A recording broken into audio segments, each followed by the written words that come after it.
saya mencoba fitur baru yang teman-teman bisa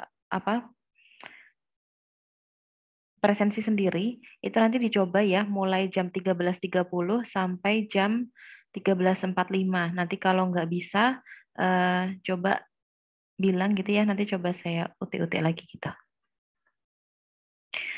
Apakah sudah siap untuk kuliah?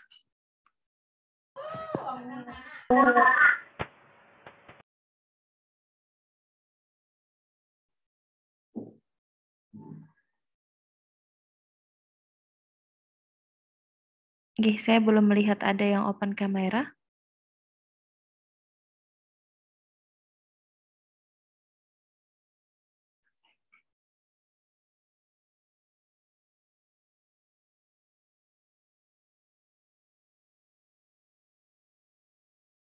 Kita tunggu sampai pada open kamera ya.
Oke, untuk Metopen yang kali ini kita banyak cerita aja, jadi sharing-sharing. Silahkan teman-teman nanti kalau ada yang mau bertanya, monggo interupsi saja, nggak perlu menunggu sampai kuliahnya selesai gitu, nggih. Ini nanti kalau teman-teman melihat agak miring gitu ya, nggak apa-apa. Kemarin Mbak Liana sempat menyampaikan kalau ada apa yang tidak bisa terlihat gitu ya, tertutup. Dan tadi sudah saya coba untuk kuliah kultur jaringan tadi sudah saya coba untuk merubah beberapa fitur, tapi ternyata tetap sama. Jadinya yang saya ubah adalah apa tulisan dari PPT-nya gitu ya, jadi agak miring ke kiri. Harapannya nanti di recordingnya teman-teman tetap bisa ngelihat apa tanpa tertutup video gitu. Kenapa videonya kudu tetap nyala? Soalnya ini nanti jadi bukti BKD ya teman-teman bahwa saya melakukan perkuliahan. Takutnya kalau nanti nggak nyala kayak biasanya, kelihatan kayak saya ngomong sendiri gitu. Jadi pas nanti diperiksa sama Dikti karena ini harus dilaporkan di apa YouTube ya. Nanti kalau misalnya diperiksa sama Dikti kan nggak kelihatan kalau saya kuliah karena kelihatannya cuma ngomong sendiri gitu. Jadi ini sebagai bukti pengajaran seperti itu. Nah, oke, kita masuk ke materi nggih. Jadi metode penelitian itu sebenarnya bisa dibagi jadi dua, yaitu dari sisi dimengerti dari sisi positivistik sama post positivistik. Ini kalau teman-teman belajar tuh sebenarnya lebih ke apa ya, filsafat ilmu gitu ya. Dan memang ketika saya membaca beberapa referensi metodologi penelitian, memang kita harus melewati fase ini gitu, melewati fase filsafat ilmu sedikit. Dan ini harus saya sampaikan ya, dan saya sudah mengusahakan untuk menyederhanakan, semoga nanti bisa ditangkap dengan baik. Jadi kembali lagi ya, ada dua, bahwa metode penelitian itu bisa kita bedakan dari sisi positivistik dan sisi post-positivistik. Nah, sisi positivistik ini adalah yang melahirkan penelitian kuantitatif. Sedangkan sisi post-positivistik ini adalah yang melahirkan penelitian kualitatif. Nah, penelitian kuantitatif itu adalah bebas nilai dan objektif. Artinya bahwa peneliti itu harus melihat berdasarkan fakta, nilai.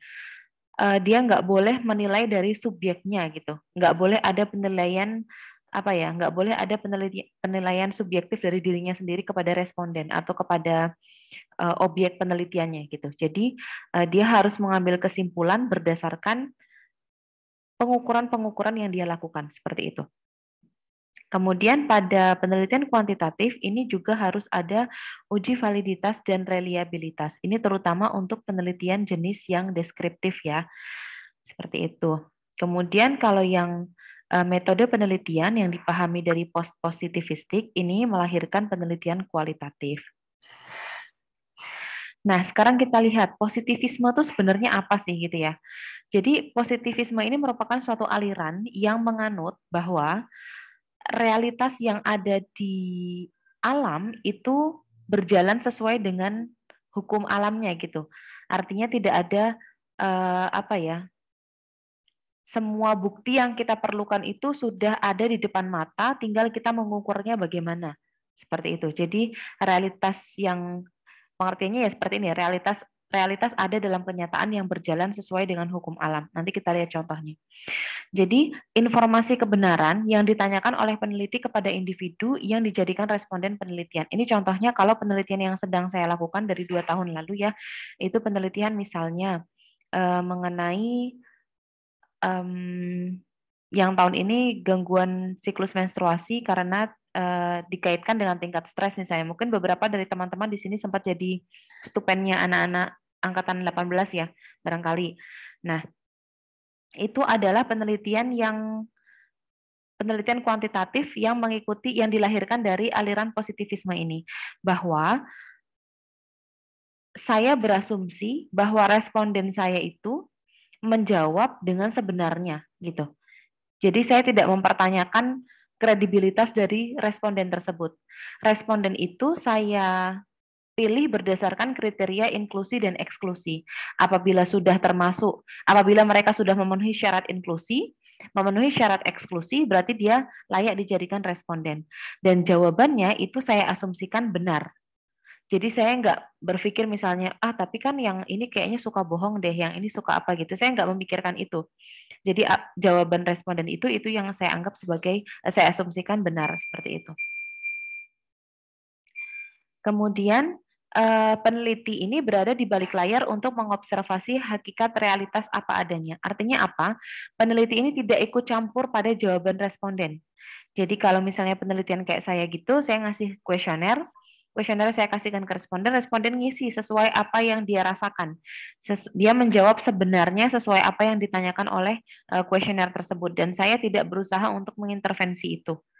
Jadi saya hanya mengobservasi saja, melihat, menjelaskan apabila ada pertanyaan dalam kuesioner yang kiranya belum dipahami oleh responden, seperti itu. Nah, ilmu pengetahuan apa aja atau disiplin ilmu apa aja yang menganut aliran positivisme? Ini ada yang eksak ya, ilmu-ilmu eksak, kimia, fisika, psikologi, biologi, ekonomi. Ini biasanya mengikuti apa namanya, pemahaman positivisme ini. Nah, penelitian di bidang ilmu ini, ada kimia, fisika, psikologi, biologi, ekonomi, ini memerlukan akurasi yang tinggi dan memerlukan pengujian hipotesis. Ini juga yang nanti akan kita lakukan di biologi, mau penelitian yang pakai kuesioner, deskriptif ya, mau penelitian eksperimen, itu semuanya pengujian hipotesis. Jadi untuk apa namanya, untuk disiplin ilmu ini pasti menganut aliran positivisme. Nah, kalau positivisme itu apa? Ini ceritanya ingin memperbaiki aliran positivisme. Jadi mereka yang menganut post-positivisme ini beranggapan bahwa yang namanya suatu fenomena alam itu nggak bisa cuma dilihat dari kuesioner, dari pengukuran, itu nggak bisa. Harus banyak faktor yang dimasukkan dalam uh, analisis kita sehingga kita bisa menyimpulkan sesuatu gitu. Jadi kesimpulan yang kita tarik itu tidak hanya berdasarkan dua variabel, satu variabel, nggak boleh begitu. Harus ada variabel yang majemuk, jadi banyak variabel di sekitar yang akan mempengaruhi kenapa sih kok responden itu berperilaku sedemikian rupa kayak gitu. Itu yang post-positivisme. Nah, dia juga percaya ini ya, jadi mustahil apabila realitas dapat dilihat secara benar oleh peneliti. Artinya apa? Mereka nggak percaya kalau misalnya kita melakukan penelitian itu hanya menggunakan satu variabel, dua variabel, dan itu terkunci kan. Kalau penelitian eksakta, penelitian kayak apa biologi seperti itu ya, itu variabelnya terkunci. Artinya variabelnya tuh nggak bisa kita tambah sembari jalan gitu, nggak bisa. Jadi ketika kita bikin proposal, penelitian variabel itu sudah harus jelas karena desain penelitian kita sudah harus jelas seperti itu dan nggak bisa ditambah dikurangi seiring penelitian itu berjalan. Tapi kalau post positivisme bisa karena ini sifatnya fleksibel sekali. Nah, karena aliran yang post positivisme itu membutuhkan banyak faktor, dan dia membutuhkan banyak faktor dan ke semua faktor itu dihitung dalam analisisnya dia. Jadi dia nggak bisa mengambil data cuma satu kali. Dia harus mengambil data banyak kali untuk data yang sama. Jadi misalnya dia mau menafsirkan suatu fenomena alam, dia nggak bisa cuma pakai satu metode. Minimal ada 3 metode yang dia gunakan. Karena dia harus menganalisis apakah variabel-variabel tadi itu variabel yang koinsidental, kebetulan aja, atau ini memang variabel yang mempengaruhi outcome atau hasil yang dia inginkan seperti itu. Nanti kita lihat contohnya deh. Ini agak abstrak dikit nggak apa-apa ya, nanti kita lihat contohnya. Jadi ada yang namanya triangulation. Triangulation ini merupakan salah satu metode yang digunakan untuk penelitian-penelitian post-positivisme atau penelitian kualitatif. Yang mana ada data triangulation, ada investigator triangulation, teori triangulation, dan methodological triangulation. Artinya apa? Ketika orang-orang yang melakukan penelitian kualitatif ini sedang melakukan risetnya ya,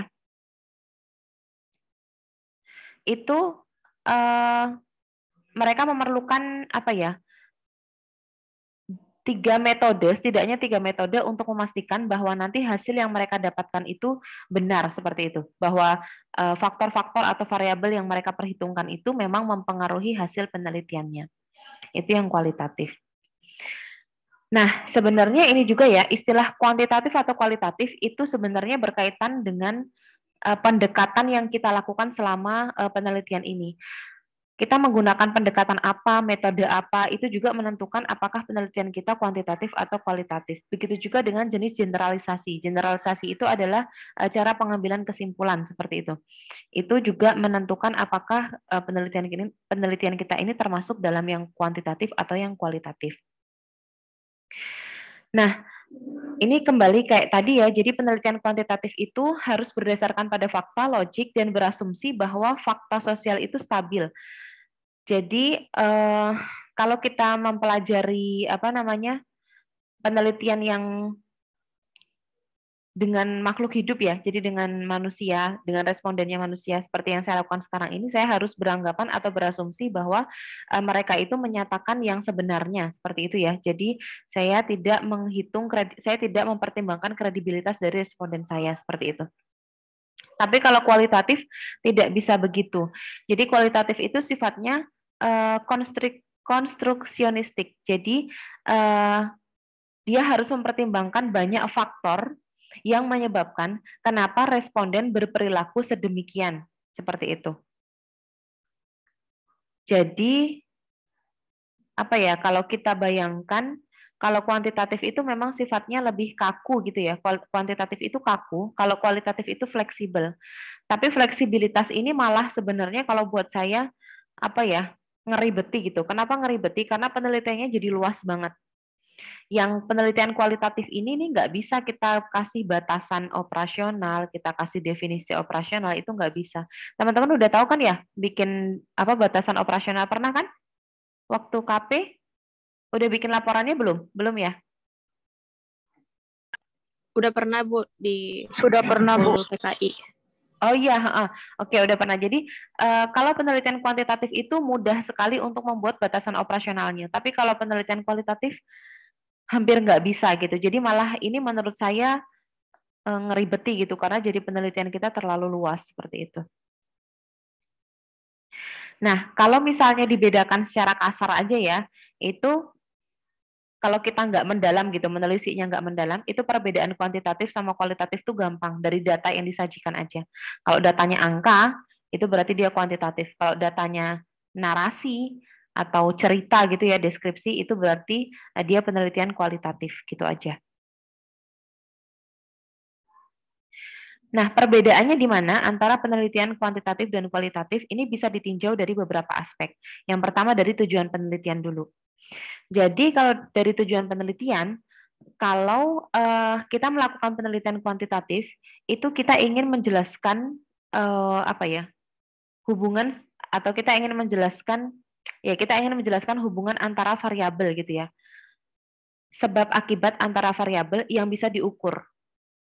Kalau yang penelitian kuantitatif itu kita ingin menjelaskan hubungan sebab akibat antara variabel-variabel yang ada dalam penelitian kita yang bisa diukur. Tapi kalau penelitian kualitatif itu dia lebih mempedulikan bagaimana suatu perspektif itu dilihat dari sisi subjek atau respondennya. Jadi misalnya seperti apa ya? Saya kasih contoh. Misalnya kayak penelitian saya tadi ya, saya bilang ya, saya ngasih kuesioner kepada Mbak siapa nih misalnya? Mbak Astri nih. Misalnya saya ngasih Mbak Astri kuesioner. Saya tanya, karena penelitian saya ini ya, hubungan antara misalnya tingkat stres dengan gangguan siklus menstruasi. Saya tanya kepada Mbak Astri, haidnya berapa lama nih siklusnya misalnya? Mbak Astri bisa open mic nggak? Bisa, Ibu. Oke, misalnya saya nanya nih, Mbak Astri haidnya teratur nggak gitu? Nah, alhamdulillah teratur. Teratur. Terus siklusnya berapa lama? Siklusnya selama haid itu, Bu, maksudnya? Enggak, siklus tuh 21 sampai 35 hari yang kayak gitu-gitu. Ada saya kurang paham mengerti hitungannya sih, Bu, tapi selama kurang lebih kalau haid itu 6 sampai 7 hari sih, Bu. Jadi itu durasi haidnya ya. Kalau siklus menstruasi itu berarti dari menstruasi pertama ke menstruasi selanjutnya. Itu ingat nggak berapa? Enggak ingat. ini. Oke, ya udah nggak apa-apa. Jadi durasi menstruasinya aja. Durasi menstruasinya 5 sampai 7 hari. Terus kalau lagi haid nyeri nggak?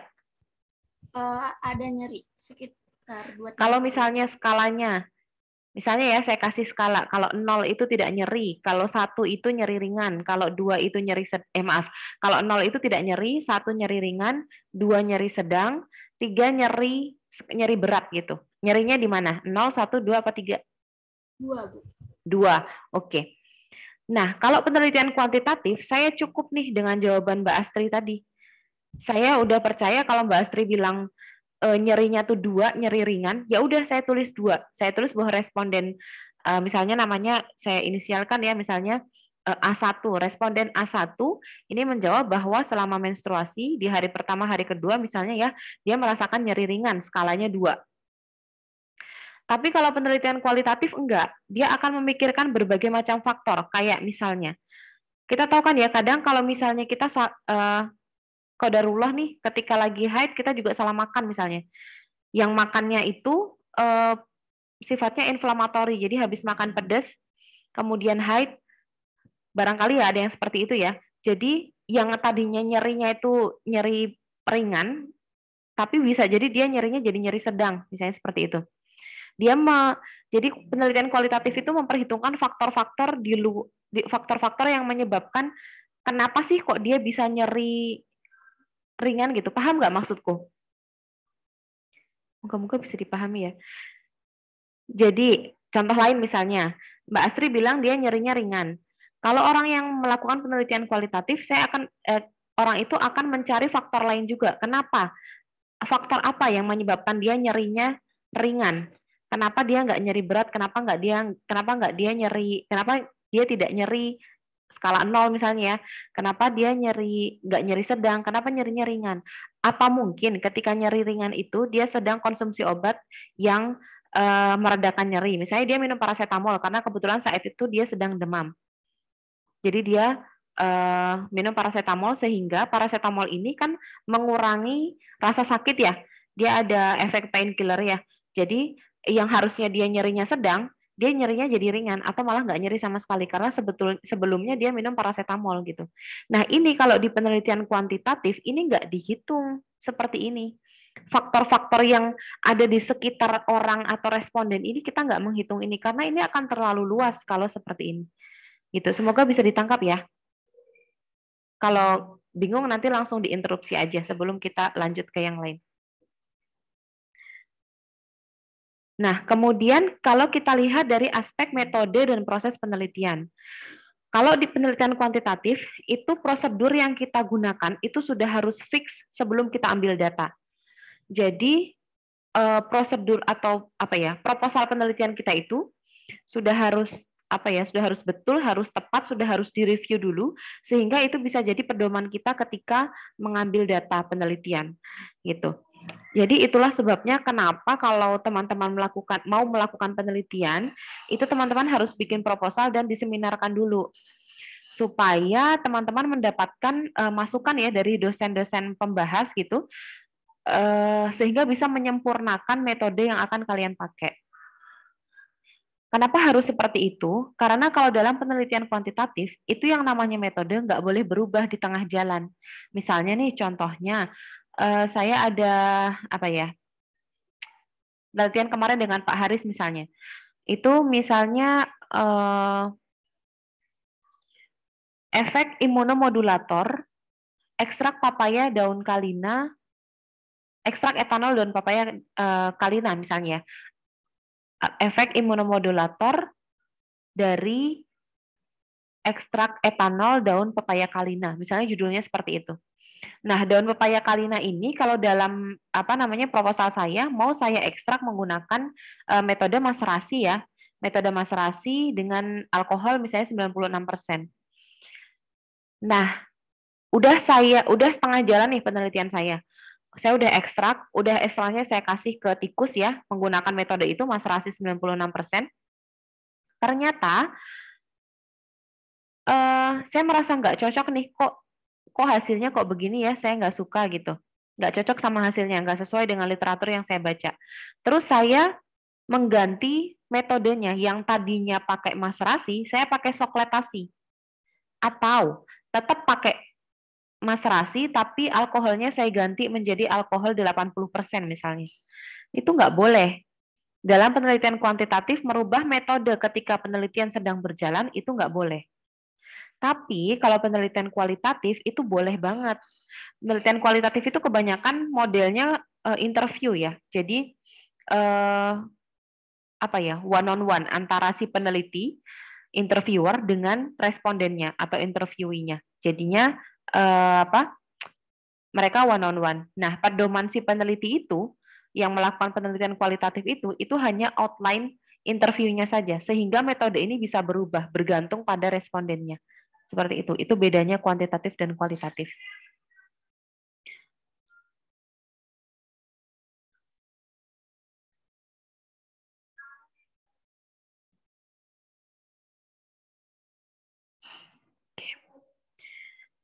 Kemudian prototip penelitian. Prototip penelitian itu sebenarnya desain ya. Jadi yang namanya proposal penelitian harus selalu ada desain. Desain penelitiannya seperti apa. Nah, kalau penelitian kuantitatif itu biasanya ada desain eksperimental atau desain koresional ya, yang nanti fungsinya itu untuk mereduksi kekeliruan atau meminimalisir galat error dan juga bias. Jadi sebisa mungkin hasil atau data yang kita dapatkan itu nanti tidak bias. Jadi data yang kita dapatkan itu betul-betul objektif gitu ya. Nah, taunya dari mana? Taunya dari kita menilai desain eksperimen kita. Apakah desain eksperimen kita ini sudah mengikuti rambu-rambu atau belum? Kalau sudah, berarti aman gitu ya, nggak masalah. Insya Allah nggak ada bias atau kalau ada bias pun bisa di-ignore kayak gitu. Tapi kalau penelitian kualitatif itu prototipenya atau desainnya itu adalah etnografi. Etnografi itu apa sih? Etnografi itu adalah kondisi kultural sosial yang menyebabkan manusia itu melakukan sesuatu hal tertentu. Jadi misalnya kayak gini, gampangannya nih, tenaga medis di kota kecil sama tenaga medis di kota besar mungkin akan mempunyai behavior atau perilaku yang berbeda terhadap pasien. Kenapa? Mungkin karena hektiknya atau sibuknya itu berbeda gitu.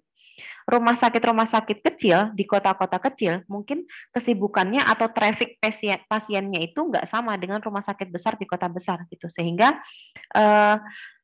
itu mungkin akan mempengaruhi cara mereka untuk mengambil sampel, kemudian melakukan analisis. Kalau untuk dokter mungkin untuk menegakkan diagnosis dan seterusnya, mungkin ada pengaruh di situ.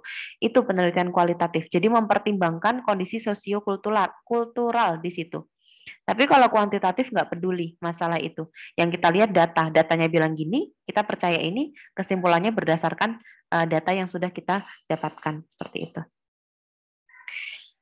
Kemudian bisa ditinjau juga dari peran peneliti. Nah, dalam peran peneliti ini, kalau penelitian kuantitatif itu hanya satu arah. Jadi saya dan subjek penelitian saya. Subjek penelitian saya ini saya anggap sebagai benda. Jadi mereka nggak akan mereka tuh nggak berubah gitu loh. Kalau kalian penelitian eksperimen menggunakan tikus, ini lebih mudah ya membayangkan mereka sebagai benda. Terus kamu penelitian eksperimen menggunakan tanaman yang pada suka ke fisiologi tumbuhan misalnya, kamu menggunakan tanaman itu memang mereka benda gitu ya. Subjek penelitianmu itu memang benda. Jadi kita nih sebagai observer gitu loh. Dan kita tidak mengintervensi mereka seperti itu.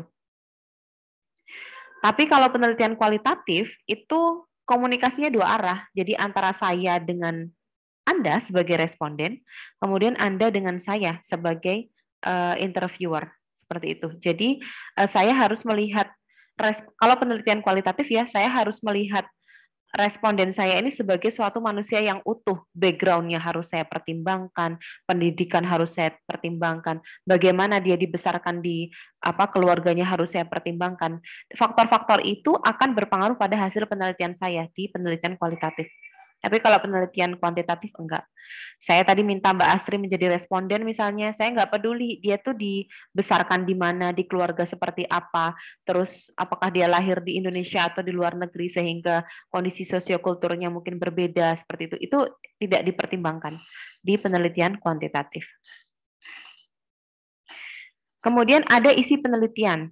Nah, isi penelitian ini kalau penelitian kuantitatif itu biasanya pandangannya terfragmentasi. Memang terfragmentasi. Kenapa terfragmentasi? Tahu fragmentasi nggak? Fragmentasi itu terpotong-potong gitu loh. Karena kalau penelitian kuantitatif itu memang memang terbatas gitu ya. Penelitian kuantitatif itu memang terbatas. Contohnya, misalnya tadi ya judul yang sudah saya sebutkan. Potensi imunomodulator ekstrak etanol daun pepaya kalina terhadap tikus wistar misalnya. Terus kita tahu bahwa ternyata pada tikus wistar ini ketika dikasih ekstrak etanol daun pepaya, leukositnya naik misalnya. Menunjukkan bahwa dia ada ada potensi imunomodulator di situ. Tapi apakah kita tahu hal yang lain selain leukosit yang naik dari seluruh komponen fisiologis tubuh tikus itu? Jangan-jangan kreatininnya juga naik. Jangan-jangan level SGOT, SGPT-nya juga naik. Jangan-jangan eritrositnya juga naik. Banyak yang kita tidak tahu gitu di penelitian kuantitatif. Makanya hasil yang kita dapatkan itu ya fragmen-fragmen. Sehingga itu kenapa teman-teman kalau misalnya lagi bikin penelitian, kalian disuruh nyari penelitian yang relevan gitu. Ya kan, kalau di penelitian kalian bikin proposal tuh disuruh nyari penelitian yang relevan. Udah pernah belum nih penelitian ini sebelumnya dilakukan? Supaya kita bisa tahu, kita bisa menyatukan fragmen-fragmen tadi. Penelitian ini udah pernah dilakuin nih sebelumnya, misalnya di Semarang, misalnya di Salatiga, udah hasilnya seperti apa. Kita ngambil fragmen yang lain kalau gitu. Sehingga nanti kalau ada penelitian kuantitatif kayak gini, biasanya nanti ada meta-analisis. Jadi ada penelitian yang sifatnya literatur review gitu. Jadi dia nggak melakukan penelitian sendiri, tapi dia ngambil hasil penelitian orang, terus dia satuin, datanya dia analisis. Gitu biasanya, supaya mendapatkan gambaran yang utuh. Gitu. Itu kalau penelitian kuantitatif. Kalau penelitian kualitatif mah enggak. Dari awal dia sifatnya holistik atau menyeluruh. Jadi semua faktor yang bisa dia hitung. Dia masukkan ke dalam variabel yang akan dia analisis. Seperti itu. Waduh, ini kok masih miring. Sebentar.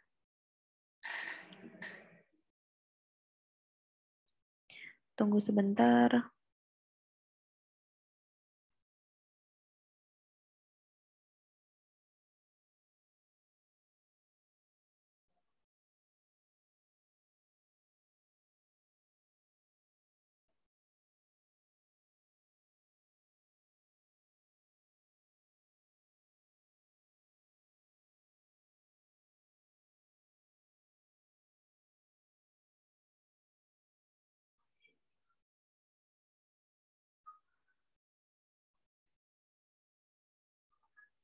Nah, kemudian ada pentingnya konteks dalam penelitian.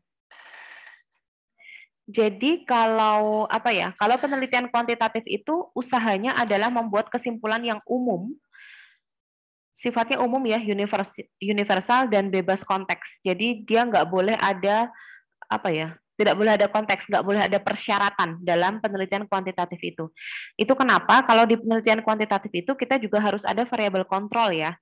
Variabel kontrol itu misalnya kalau kalian penelitian menggunakan tikus misalnya, variabel kontrolnya tuh ada usia, kemudian ada berat badan, terus ada jenis kelamin misalnya, itu salah satu variabel kontrolnya. Kenapa harus ada itu? Soalnya kita mau ngambil kesimpulan yang general, kita nggak mau ngambil kesimpulan yang per individual, nggak case by case, tapi universal gitu, sehingga kita harus membatasi itu tadi, harus ada variabel kontrolnya. Kita nggak mau bilang gini misalnya, hasil penelitian tadi ya, misalnya potensi imunomodulator ekstrak papaya daun kalina pada tikus wistar ya. Kemudian tikus wistarnya nggak kita kontrol, ada jantan, ada betina, ada yang gemuk, ada yang kurus, ada usianya masih muda, ada yang udah tua, kayak gitu ya. Terus nanti kita mengambil kesimpulannya gimana kalau kayak gitu? Banyak banget kesimpulannya berarti kan. Kalau pada tikus betina yang dia umurnya muda hasilnya begini. Kalau pada tikus betina yang usianya tua dia begini. Kalau pada tikus betina yang kurus seperti ini, kalau pada tikus betina yang gemuk seperti ini, itu kan nggak bisa seperti itu. Penelitian kuantitatif nggak bisa begitu. Karena kalau seperti itu, kesimpulannya tadi, berarti ini case by case, nggak general. Padahal harusnya kalau penelitian kuantitatif itu kesimpulannya harus general, bahwa pada tikus jantan, ekstrak papaya daun kalina itu bisa meningkatkan, bisa menjadi imunomodulator. Itu umum gitu loh kesimpulannya. Nah, ini nggak bisa kalau penelitian, jadi nggak bisa ya kalau penelitian kuantitatif dibuat dengan konteks seperti itu. Konteks tuh dengan syarat itu tadi. Saya perjelas lagi, misalnya tadi saya punya kesimpulan bahwa ekstrak papaya daun kalina itu bisa menjadi imunomodulator pada tikus putih jantan. Syaratnya usianya harus sekian konteksnya. Nah, itu nggak boleh. Gitu ya. Tapi kalau penelitian kualitatif ini justru meyakini bahwa yang namanya peristiwa atau fenomena alam itu pasti ada apa ya? Ada setting di sekitarnya kenapa perilaku itu bisa terjadi gitu.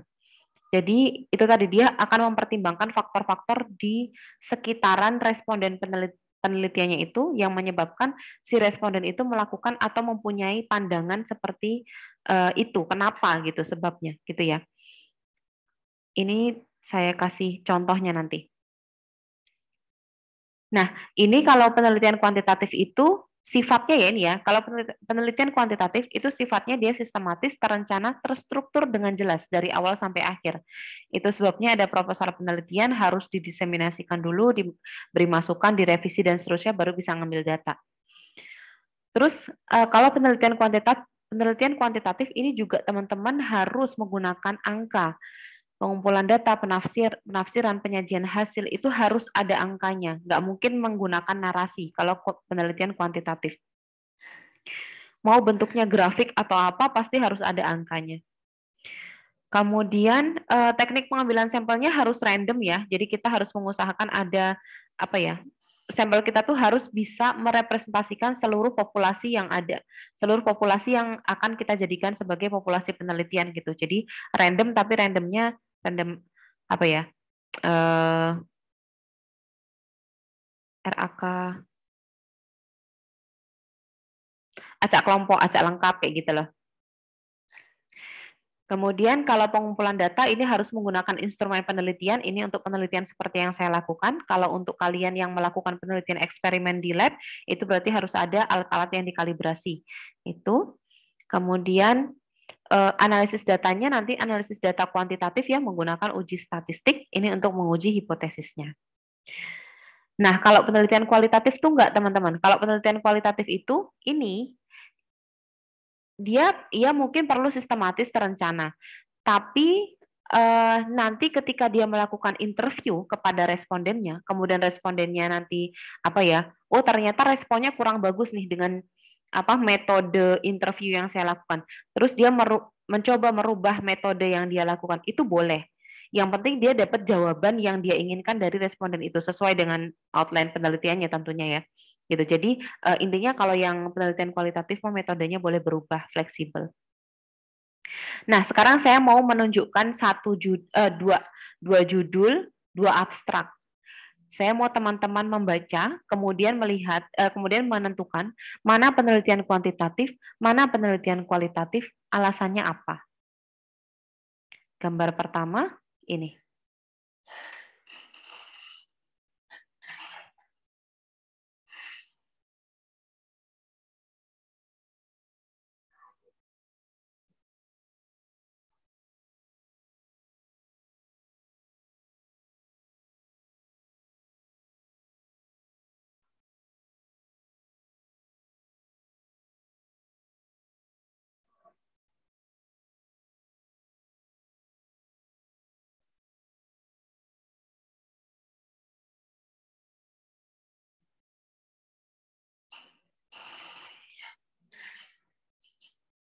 Oh ya, udah nyoba presensi belum? Sudah, Bu. Bisa? Bisa, Bu. Bisa, Bu. Bisa, Bu. Alhamdulillah, oke. Ini kalau udah selesai baca bilang ya, saya ganti.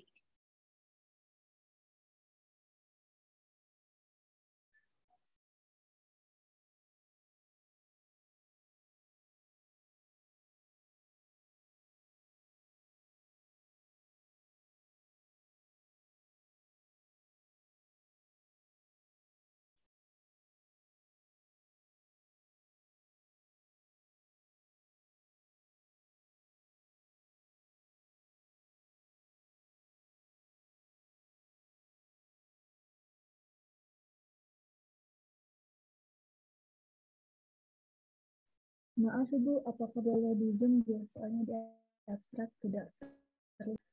Nggak kelihatan ya?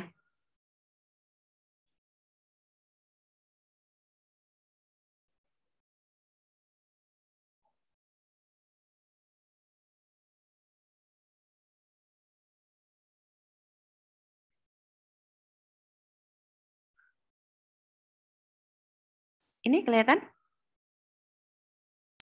Kelihatan, Bu. Oke.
Sudah? Saya ganti di gambar setelahnya ya.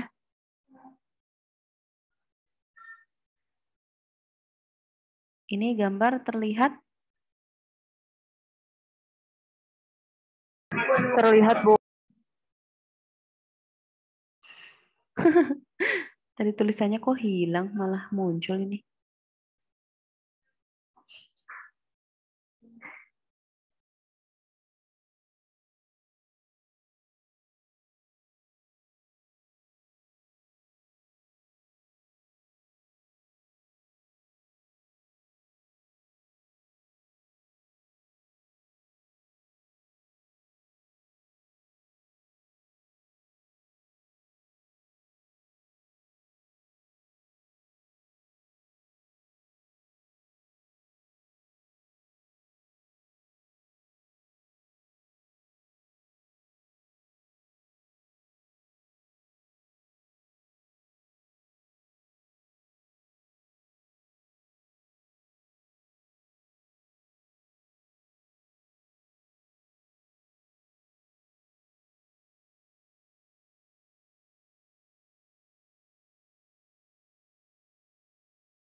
Jam 13.50 nanti siapa gitu ya, monggo yang mau menjadi volunteer menjelaskan.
Oke, siapa mau mencoba menjelaskan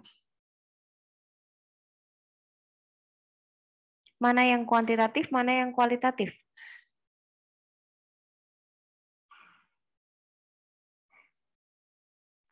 Saya, Bu. Mungkin. Siapa nih? Prasasti, Bu. Oke, monggo Mbak Prasasti. Mana yang kuantitatif, mana yang kualitatif? Dari yang saya baca, untuk yang penelitian kualitatif itu pada penelitian yang pertama, penelitian paling pertama, brain abnormalities in mothers indicated by positron emission tomography. Yang kedua itu kualitatifnya. Karena untuk yang di bagian pertama itu, mereka itu ada mengumpulkan hasil dari PET atau positron emission tomography pada beberapa objek penelitiannya itu adalah beberapa pembunuh yang dalam usia yang sama dan seks yang sama atau jenis kelamin yang sama. Lalu diindikasi terdapat adanya kelainan pada bagian otak para pembunuh ini yang dapat disimpulkan bahwa ternyata kondisi otak pada para pembunuh ini terdapat kondisi abnormalitas. Untuk yang bagian kedua, yang kualitatifnya itu dilakukan research kualitatif untuk mencari dengan cara menganalisis di dalamnya itu objeknya itu para pembunuh yang dipenjara dengan umur 17 tahun dan semuanya itu dengan jenis kelamin yang sama juga. Di sini dilakukan seperti interview untuk menanyakan alasan dan motivasi mereka dalam melakukan tindak pembunuhan itu. Untuk melihat point of view dari para pembunuh itu sendiri, Bu. Oke, makasih Mbak Prasasti. Dari teman-teman yang lain, ada yang mau menambahkan? Saya izin menambahkan, Ibu. Siapa? Astri. Astri, oke, monggo. Jawabannya hampir sama kayak Prasasti, Bu.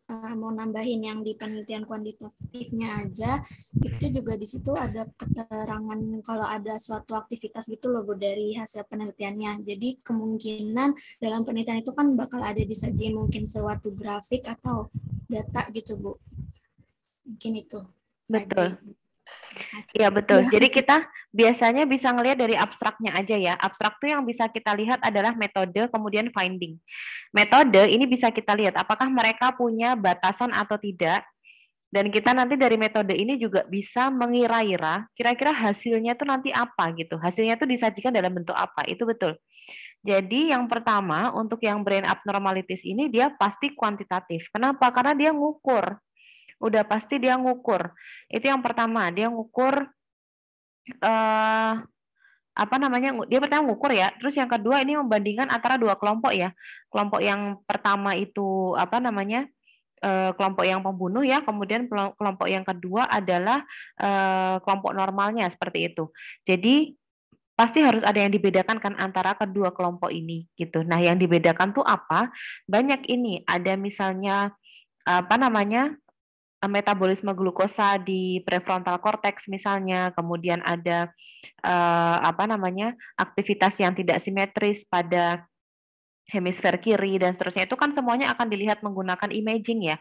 Yang mana imaging itu nanti akan ada angkanya yang keluar. Iya, dia keluarnya memang foto gitu, tapi di foto itu nanti akan ada datanya gitu yang keluar. Nah, itulah yang nanti akan dianalisis seperti itu. Sedangkan kalau yang di gambar kedua ini udah jelas nih metodenya dia aja pakai interview gitu, structured interview, sehingga ini pasti penelitian kualitatif. Selain ini ya, ini juga udah jelas banget tulisan kualitatif studi. Ini tadinya saya tutup tapi kok hilang.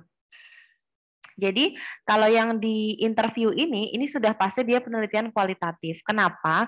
Karena kalau menggunakan interview itu membuka peluang untuk jawaban yang sangat luas gitu. Sehingga tidak ada tidak ada pembatasan masalah di sini. Makanya itu dia akan menghitung banyak sekali variabel dalam penelitian kualitatif ini. Sedangkan kalau yang penelitian kuantitatif enggak, dia udah dibatasi di sini. Dibatasinya adalah ada karakterisasi ini ya dengan apa aja parameter yang mau diukur. Itu yang menjadi pembatasan dia gitu, bahwa dia hanya bisa mengambil kesimpulan berdasarkan parameter-parameter yang dia ukur ini. Kayak gitu. Bagus ya Mbak Astri, Mbak Sasti, terima kasih. Teman-teman di sini ada yang mau bertanya?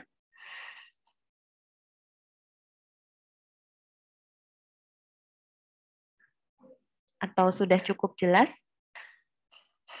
Bu, izin bertanya. Monggo. Berarti untuk kualitatif, semisal kita udah punya data seperti teori-teori gitu, harus ada alasan dan segala macamnya gitu ya Bu?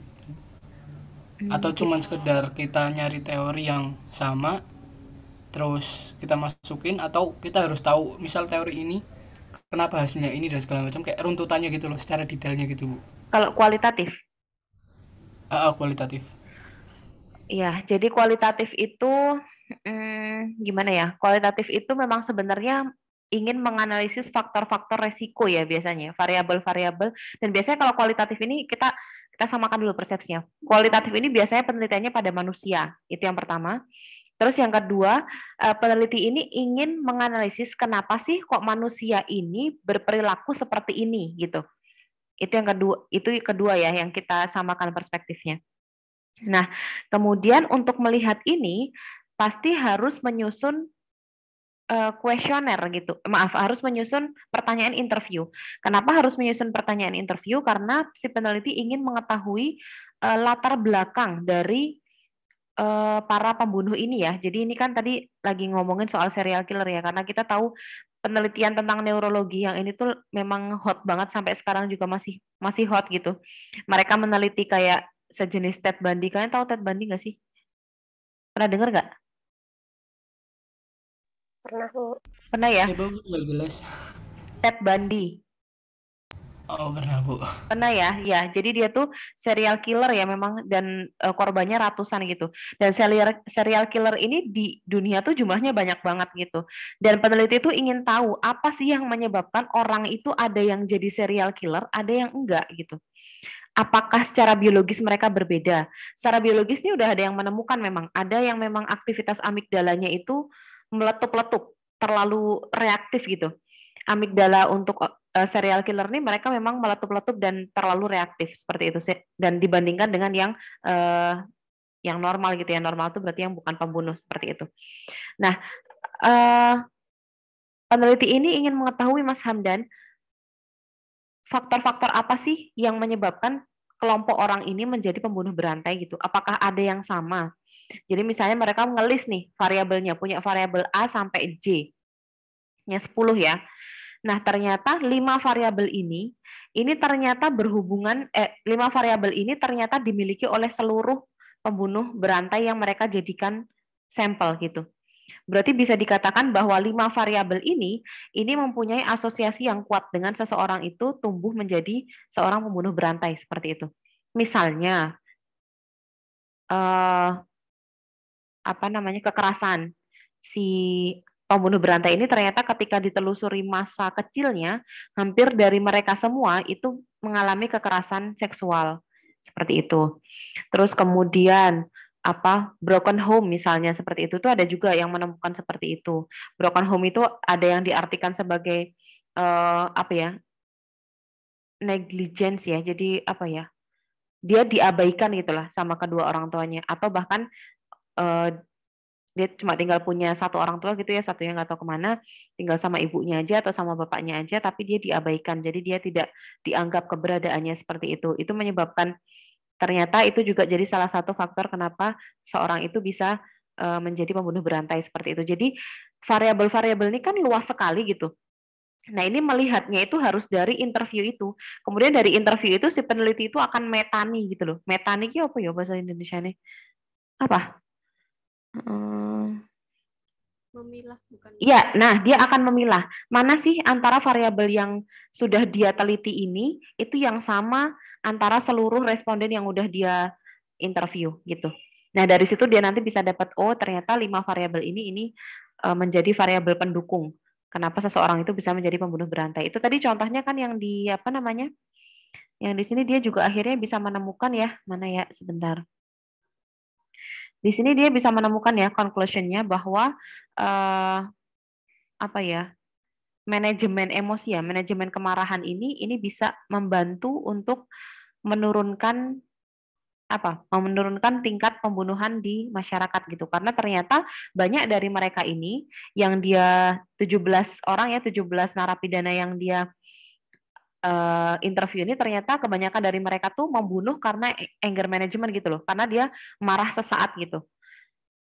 Amarahnya meluap-luap saat itu kemudian dia membunuh kayak gitu. Jadi bukan karena dia apa ya, bukan karena dia ada kekerasan seksual ketika masa kecilnya atau ada apa dan lainnya enggak, tapi lebih kepada anger manajemennya. Sehingga di sini conclusionnya dia bilang bahwa apa namanya mungkin terapi ya, terapi untuk mengontrol kemarahan itu bisa menurunkan tingkat pembunuhan di masyarakat seperti itu. Jadi kalau penelitian kualitatif itu kira-kira kayak gitu gambarannya, Mas Hamdan. Menjawab nggak? Moga-moga menjawab ya. Oke. Iya. Ya, ada pertanyaan lagi teman-teman? Mungkin saya izin bertanya, Bu. Monggo, Mbak Risma. Ini mungkin spesifik ke salah satu jenis pengumpulan data yang kuantitatif. Itu kan tadi beberapa kali Bu menyebutkan kuesioner kan, Bu. Jadi biasanya kuesioner itu kan punya poin per poin itu Bu setiap jawabannya. Nah, kemarin saya sudah coba tanyakan ke teman saya, Bu, untuk pembuatan kuesioner yang ada poin-poinnya ini. Terus katanya untuk pembuatan itu membutuhkan waktu yang cukup lama karena kita harus mencari teori dulu kan, Bu. Terus nanti harus nentuin skala seperti itu, Bu. Jadi sebenarnya bagaimana sih, Bu, prosedur dari pembuatan kuesioner ini dari kita mungkin menentukan teori, skala, sampai ke pembuatan poin-poinnya seperti itu, Bu. Terima kasih, Bu. Oke, Mbak Risma, makasih pertanyaannya. Jadi untuk kuesioner itu ada beberapa macam ya. Ada kuesioner yang sudah tervalidasi dan ada yang belum tervalidasi. Kuesioner yang sudah tervalidasi itu memang kuesioner yang sudah terstandar. Contohnya kayak misalnya tingkat stres itu diukur menggunakan PSS 10 dan PSS 14. Terus kemudian kualitas tidur itu diukur menggunakan PSQI. Kemudian kalau untuk aktivitas fisik itu diukur menggunakan IPSQ misalnya. Itu kuesioner-kuesioner yang sudah terstandar. Artinya dia tidak memerlukan validasi lagi, Mbak Risma. Jadi, penggunaan kuesioner yang kayak gini bisa langsung pakai. Enak kalau yang kayak gini. Nah, untuk pertanyaan Mbak Risma tadi, sepertinya merujuk pada kuesioner yang belum ada standarnya. Jadi, si peneliti ini bikin kuesioner sendiri. Nah, kalau bikin kuesioner sendiri, proses ngebikin kuesionernya ini aja bisa jadi skripsi, Mbak. Gitu. Jadi, ya, bikin kuesioner ini aja bisa jadi skripsi. Kenapa? Karena dia nanti harus, dia bikin nih memilah pertanyaannya ya. Pertanyaannya ini tentu yang mendukung teori dan mendukung jawaban atau outcome yang si peneliti ini inginkan gitu ya. Nah, kemudian ketika dia sudah mendapatkan list pertanyaan dalam kuesioner itu, kemudian dia menentukan skalanya seperti apa, dia harus mengujikan kepada responden dulu. Diujikan misalnya respondennya jumlahnya 50 nih untuk menguji validitasnya. Kemudian nanti validitas dan reliabilitas ya. Jadi kuesioner itu disebar ke responden, dikembalikan lagi. Nanti item per item itu per responden itu dianalisis Mbak menggunakan SPSS. Hasilnya bagus atau tidak. Nanti kalau ada hasil yang tidak bagus berarti tidak fit gitu ya nanti tulisannya. Itu berarti pertanyaannya harus diubah. Berarti pertanyaan ini nih membingungkan untuk responden sehingga responden menjawabnya barangkali Mbak Risma sama Mbak Benta ini jawabnya lain. Padahal pertanyaannya sama dan harusnya jawabannya satu itu sama, tapi kalian jawabnya lain. Kenapa? Karena interpretasi kalian terhadap pertanyaan saya sebagai peneliti itu beda. Nah ini nggak boleh. Pertanyaan saya dalam kuesioner itu harus bisa dipahami dengan cara yang sama ketika disebarkan ke responden. Jadi bunyi pertanyaan saya ini kalau dipengerti Mbak Benta itu sama dengan apa yang dimengerti oleh Mbak Risma. Nggak boleh kalian punya interpretasi sendiri terhadap pertanyaan saya. Kalau sampai seperti itu, berarti pertanyaan saya ini nggak benar. Ini harus diubah. Nah, terus nanti kalau sudah diubah nih, kita mengubah lagi, harus diujikan lagi Mbak Risma. Jadi kita udah dapat list pertanyaan lagi, tadi kita punya 10 pertanyaan, ternyata ada 2 yang dia nggak fit. Artinya harus diubah pertanyaannya. 10 pertanyaan ini sebarkan lagi ke responden, diambil lagi, diteliti lagi menggunakan SPSS, dianalisis lagi menggunakan SPSS. Udah benar apa belum? Kalau udah benar, oke, berarti ini bisa dipakai buat penelitian. Kalau belum, berarti harus diulang lagi seperti itu sampai semua pertanyaan dalam kuesioner itu mendapatkan nilai yang fit.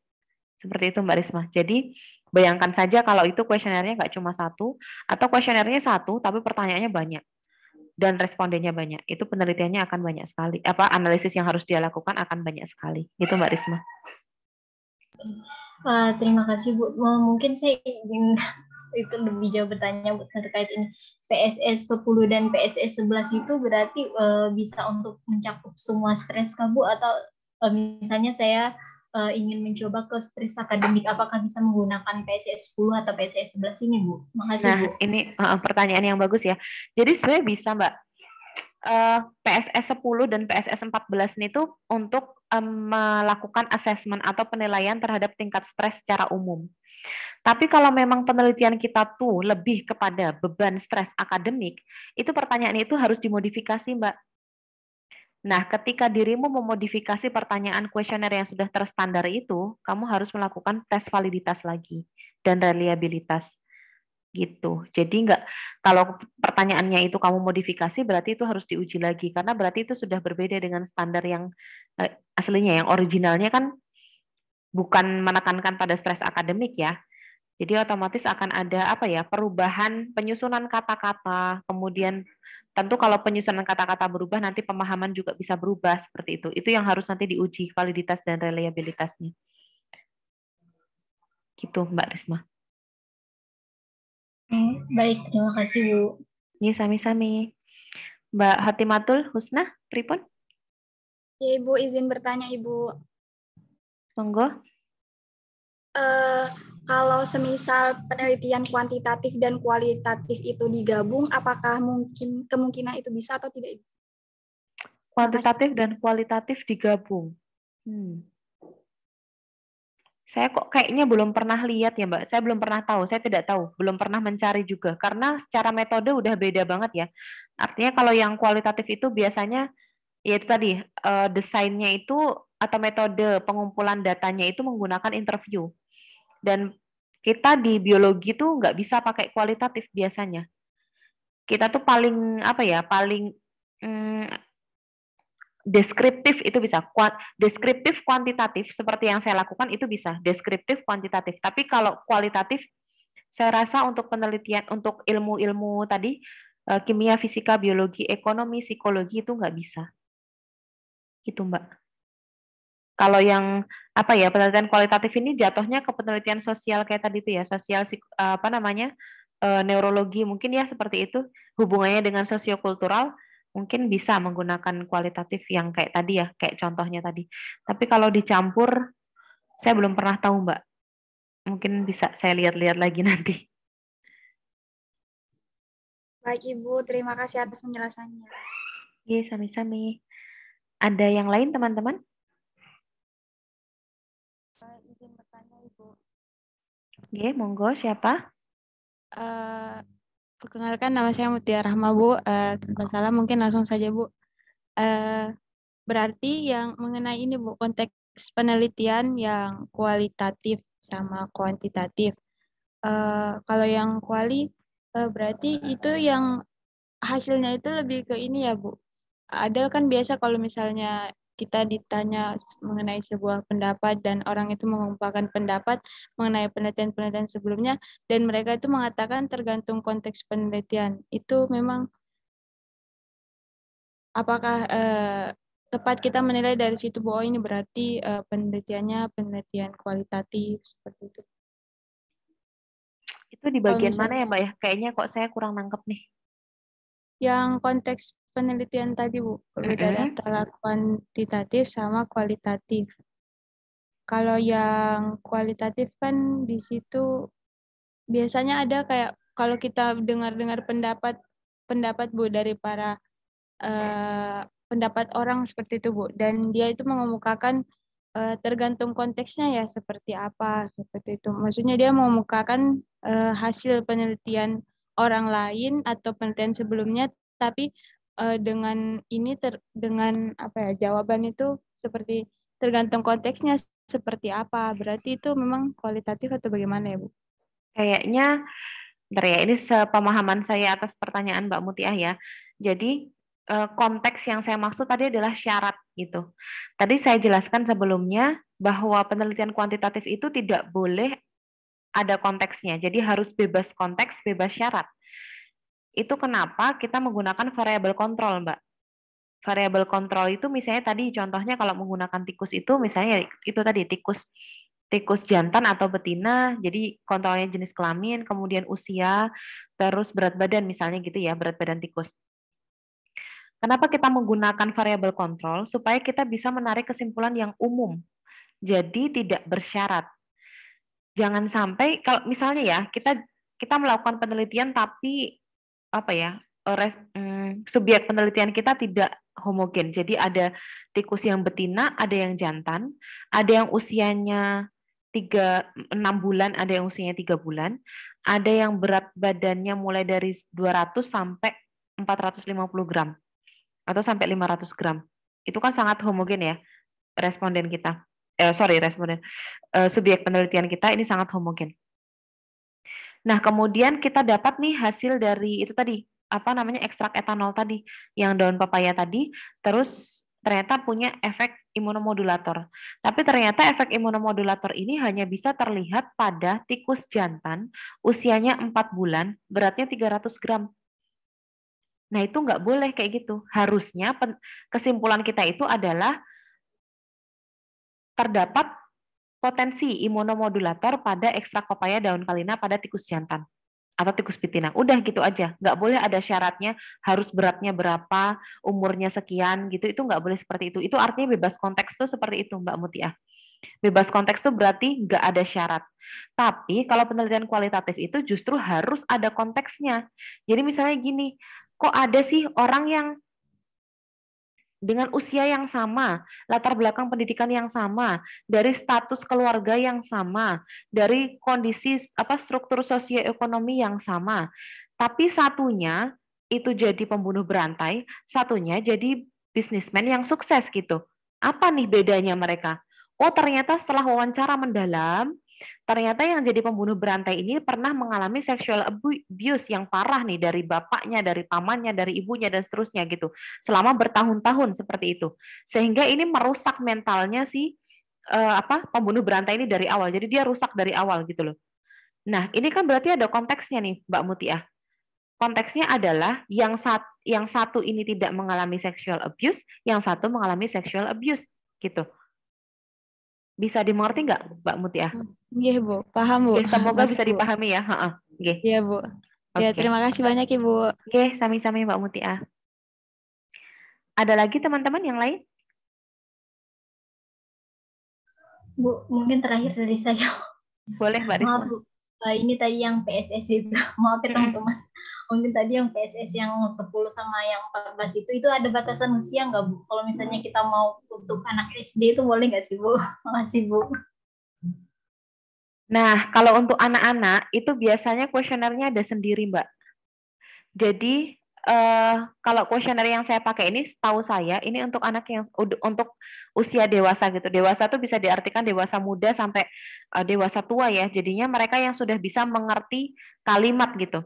Tapi kalau kuesioner untuk anak-anak itu biasanya dibantu dengan ini gambar ekspresi wajah gitu loh, supaya mereka ini bisa ngerti gitu. Karena kan pemahaman anak kecil dengan pemahaman kita tentu berbeda ya. Jadi kuesionernya ini nanti akan berbeda seperti itu. Jadi sepertinya kalau untuk pembagian usianya untuk PSS scale ini nggak rigid, tapi kalau untuk anak-anak sepertinya ini tidak fit untuk PSS scale, untuk PSS 10 dan PSS 14.